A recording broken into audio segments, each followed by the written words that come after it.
Animal populations have plunged an average of 68% since 1970.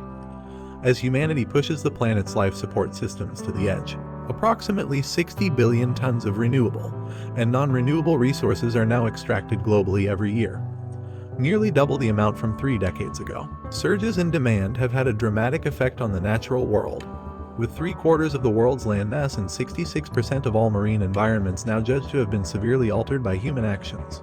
Mark Wright, World Wildlife Foundation's Director of Science, said the findings paint a terrifying picture of a broken world. It shows we are chopping down our forests, overfishing our seas and melting the Arctic, and driving the other life we share this planet with to extinction at an unprecedented rate, Wright added. In short, we are destroying our own home. We are eroding the very foundations of our economies, livelihoods, food security, health and quality of life worldwide.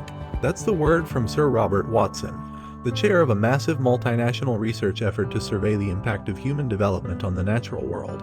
A landmark report has laid bare humanity's devastating impact on the natural world, detailing unprecedented rates of decline in biodiversity and nature on land, in the seas and in the sky. Published on Monday by the UN's Intergovernmental Science Policy Platform on Biodiversity and Ecosystem Services, the sweeping 1,800-page study drew on the work of 145 scientists and 15,000 source materials. Nature plays a critical role in providing humans with energy and medicines. More than 2 billion people rely on wood to meet their primary energy needs, for example, while an estimated 4 billion people are dependent on natural medicines for their healthcare. Food sources are at risk too, with more than 75% of global food crop types, including fruits, vegetables, coffee and cocoa, reliant on animal pollination and, therefore, at risk from plummeting insect populations. Mass extinction. Up to 1 million animal and plant species are at risk of extinction, many within decades. Unless efforts to protect natural habitats are stepped up, the world could lose 40% of amphibian species, 1/3 of marine mammals and 1/3 of reef-forming corals. If the current rate of global warming persists, Earth is predicted to heat up by 4.3 degrees Celsius against pre-industrial levels by 2100. Were that to happen, as many as 1 in 6 of all species could be wiped out. John Sauben, Greenpeace UK's executive director, said the IPBES study showed scientists had once again hit the emergency button over the state of our planet.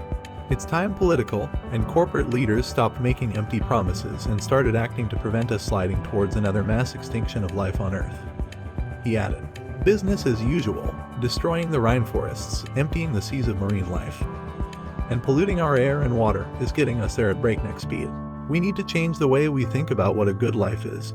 We need to change the social narrative that puts an emphasis on a good life depending on a high consumption and quick disposal, said Sandra Diaz, one of the report's co-chairs. We need to change the stories in our heads because they are the ones that are now enacted in decisions all the way from the individual up to government. Thank you for watching Unfolding Saga.